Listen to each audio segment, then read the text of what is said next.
Hello, ako po si Jay Tan, owner ng Takoyaki Street. Nag-start yung Takoyaki Street nung pandemic. Ako mismo, nakatry ako nung takoyaki. At first, hindi ko siya nagustuhan kasi yung timpla niya is authentic talaga nung Japan. Second time around, accidentally na-try ko yung takoyaki sa daan. Nagustuhan ko siya. Nag-decide ako, why not aralin ko yung product na to. Nakita ko may potential siya. Inikot ko yung pera hanggang nagkaroon kami ng pwesto. Ngayon, may bago kaming product and inaaral namin, which is yung 10 yen cheese coins. Bakit cheese coins? So actually, mag-1 week pa lang kami nag-start nung cheese coin. So Japan product din siya. So gusto namin mag-stay dun sa concept nung Japan. Never kami magre-release ng product if hindi siya pasado sa lasa natin.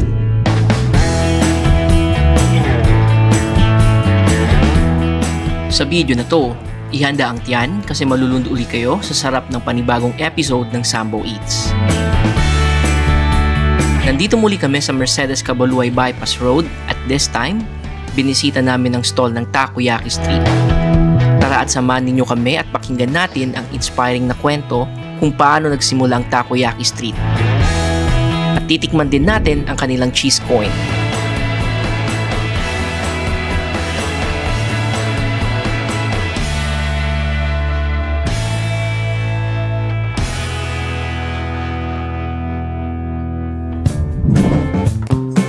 From classic favorites to new discoveries. Tuklasin natin ang mga nagsasarapang street food dito sa Zamboanga City.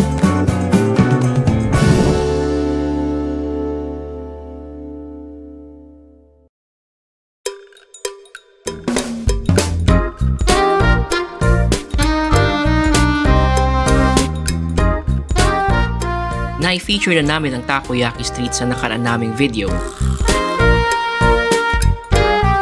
At this time, muli kami nilang inimbitahan para tikman ang kanilang 10 yen cheese coin. Tama ang narinig ninyo, meron na din silang 10 yen cheese coin sa Takoyaki Street.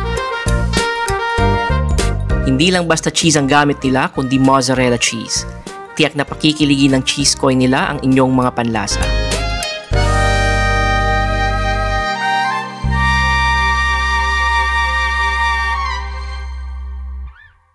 Hello everyone and welcome sa panibagong episode ng Sambo Eats. And today, nandito ulit tayo sa Mercedes Cabaluay Bypass Road.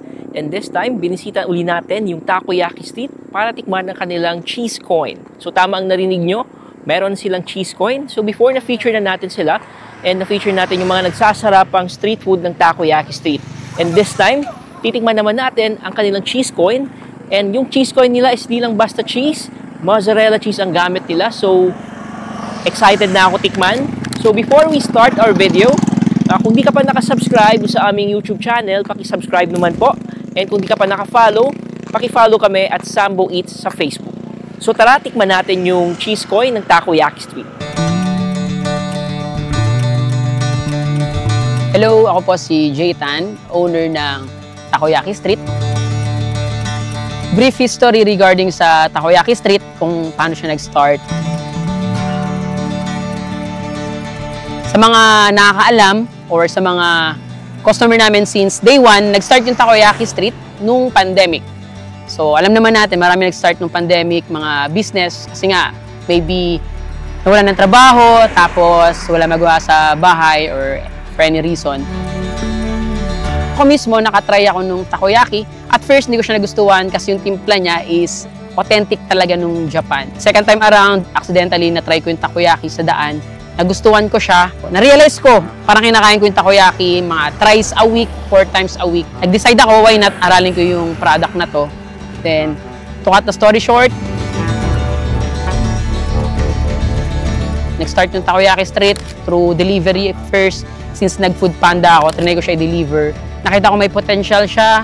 Then, I decided yung last pesos ko during that time, in-invest ko sa isang bike.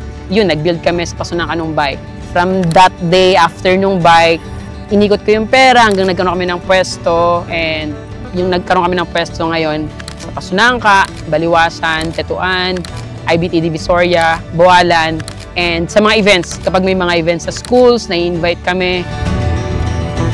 Ngayon, may bago kaming product and inaaral namin, which is yung 10 yen cheese coin.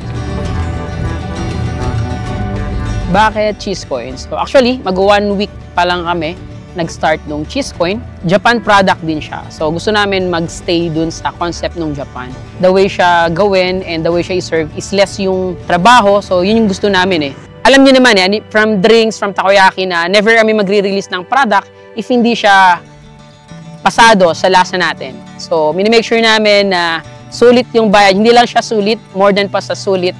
Kasi as customer as well, gusto namin ano yung pinipurchase natin personally is na-enjoy natin.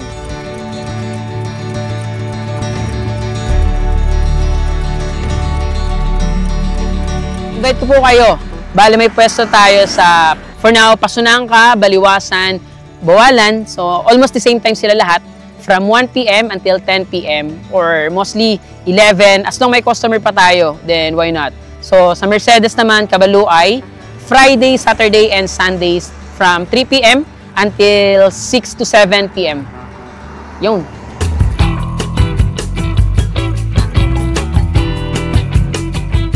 Habang pinapakinggan ko kung paano nagsimulang Takoyaki Street, ay hindi ko maiwasang humanga sa determinasyon at pagpupursigi ng may-ari nito.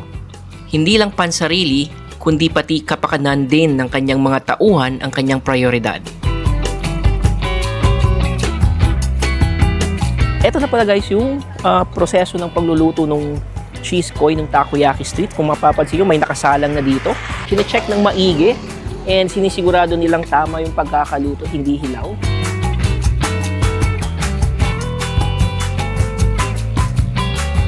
Pinapainit lang, then garantisado kayong magandang pagkakaluto kasi binabantayan talaga nila ng maigi yung pagkakaluto ng cheese coin nila. So eto siya.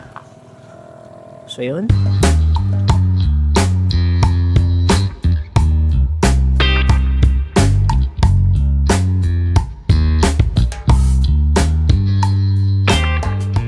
So, ito na yung cheese coin ng Takoyaki Street, guys. So, mainit-init pa siya. So, buksan natin. Mainit-init pa siya. And excited na akong tikman kasi once again, yung preparation pa lang, kitang-kita mo na yung mga ingredients na ginamit. So, once again, hindi lang siya basta-basta cheese, kundi mozzarella cheese yung gamit nila sa kanilang cheese coin.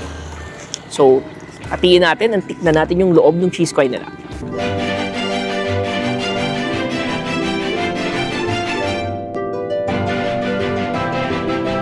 Eto siya guys, kung makikita nyo, dikit na dikit yung cheese. Once again, hindi lang siya ordinary cheese, but mozzarella cheese yung gamit nila. So eto siya, kapit na kapit yung cheese.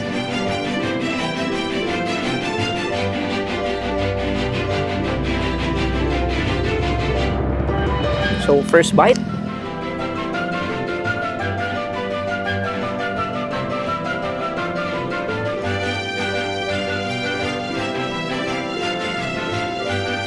Masang-lasa mo kaagad yung gamit nilang mozzarella cheese. So, pagkagat mo pa lang, yun yung kaagad yung bubungad sa bibig nyo, yung lasa ng mozzarella cheese nila.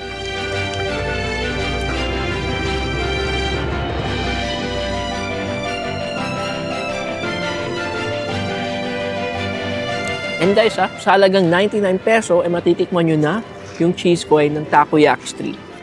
So, meron pa tayong kalahati dito. So, papakita ko ulit.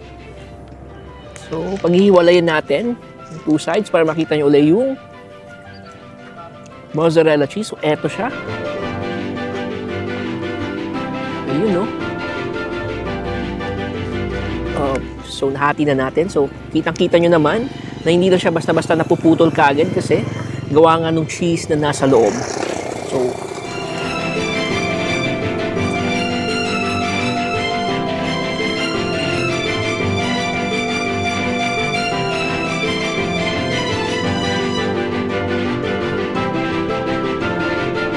nandito na tayo sa last part ng ating video guys, and before we end our episode for today, kung mapadpad kayo dito sa Mercedes Cabaluay Bypass Street at kung naghahanap kayo ng bago, pwede nyong bisitahin ang Takoyaki Street at tikman ang kanilang masarap na cheese coin. Once again, hindi lang siya ordinary cheese coin at hindi lang ordinary cheese yung gamit nila, kundi mozzarella cheese.